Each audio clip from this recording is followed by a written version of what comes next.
Hello everyone, আসসালামু আলাইকুম। Welcome জানাচ্ছি আমার নতুন আরেকটি ভিডিওতে। সবাই কেমন আছেন?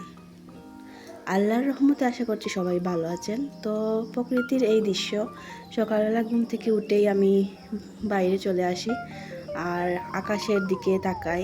অনেক ভালো লাগে, মনটা ফ্রেশ হয়ে যায় এই তাকানোর মধ্যে দিয়ে। তো ইদানিং অনেক গরম পড়েছে, তাই সূর্যের তাপটাও কিন্তু দ্বিগুণ বাড়িয়েছে। তো আমার খালা এনেছিলেন আমাদের জন্য আম, তো সেগুলো আমি ঢেলে নিচ্ছি। আর এই সিজনে কিন্তু আমের চাটনিটা খুবই বেশি ভালো লাগে, আর কিন্তু এই আমগুলা তেমন ভালো না। তো আমি রান্না বসানোর জন্য ফ্রিজ থেকে মাংস বের করেছি। মাংসটা আমি আগে থেকে ধুয়ে কেটে রেখে দিয়েছিলাম। এরপর সকালের চা সবার জন্য তৈরি করেছিলাম, আর মেহমান ছিল ঘরে, সেজন্য একটু বেশি চায়ের কাপ। আসলে মেহমান থাকলে যে মনটা ভালো থাকে, আবার একা বাড়িতে থেকে কিন্তু মনটা তেমন ভালো থাকে না। তাই মেহমান আসলে একটু ভালো লাগে, মেহমানকে বিদায় দিতে ইচ্ছে করে না। তো সকালে নাস্তার জন্য আবার পোলাও তৈরি করে নিচ্ছি চানা দিয়ে।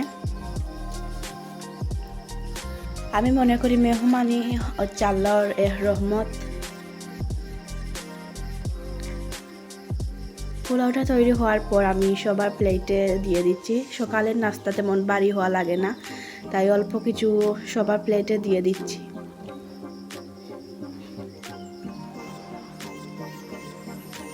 যারা আমার চ্যানেলটি এখনো সাবস্ক্রাইব করেনি, অবশ্যই আমার চ্যানেলটি সাবস্ক্রাইব করবেন, আর পাশে থাকা বেল আইকনে ক্লিক করে নোটিফিকেশন অন করে রাখবেন, যাতে আমি ভিডিও আপলোড করার সাথে সাথেই আপনারা পেয়ে যান।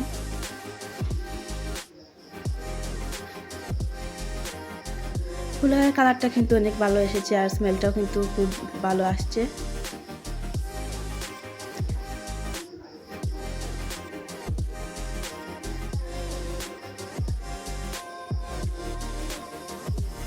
এরপর আমি পোলাওয়ের সাথে ডিম ভাজি করে নিলাম। আর কথা আছে, সবাই মিলেমিশে খাওয়াতে সুন্নত, আমি সেটাই ভেবে দেখলাম। তাই আমি 3টা ডিমকে ভাজি করে নিয়েছি, তাই সবার প্লেটে দিয়ে দিচ্ছি।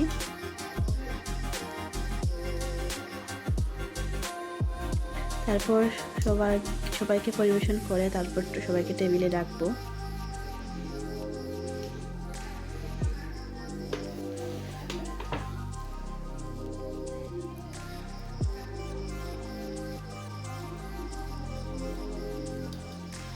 এরপর দুপুরের খাবার রেডি, সবাইকে ডাকলাম সব কিছু রেডি করে। এই যে দেশি মুরগির মাংস ভুনা, আর এখানে হচ্ছে মিষ্টি কদুর পাতা, আরও অনেক কিছু ছিল।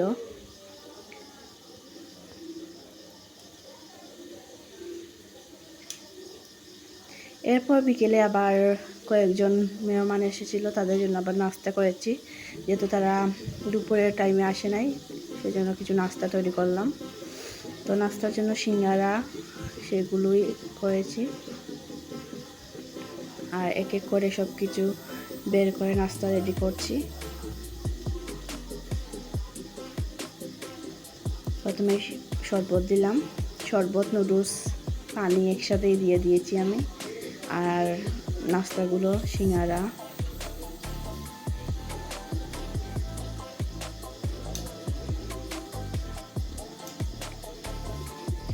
যারা আমার ফেসবুক পেজ পাননি, আমি এই ভিডিও ডেসক্রিপশনে পেজের লিংক দিয়ে দিব, অবশ্যই পেজটি ফলো করে আসবেন, আর অবশ্যই আমার পেজে অ্যাক্টিভ থাকার চেষ্টা করবেন।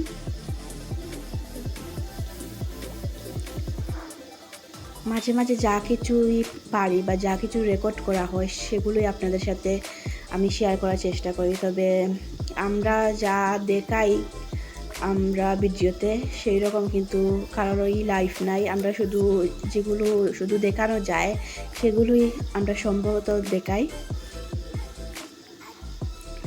তাই শুধুমাত্র মানুষের ভিডিও দেখেই কাউকে বিবেচনা করবেন না। আর এরপর হচ্ছে আম মাখা তৈরি করে নিয়েছি। আমটা আমরা চেয়েছিলাম আম চাটনি করে খেতে, কিন্তু সেটাই আর হলো না। তো আজকের ব্লগ ছিল এইটুকুই।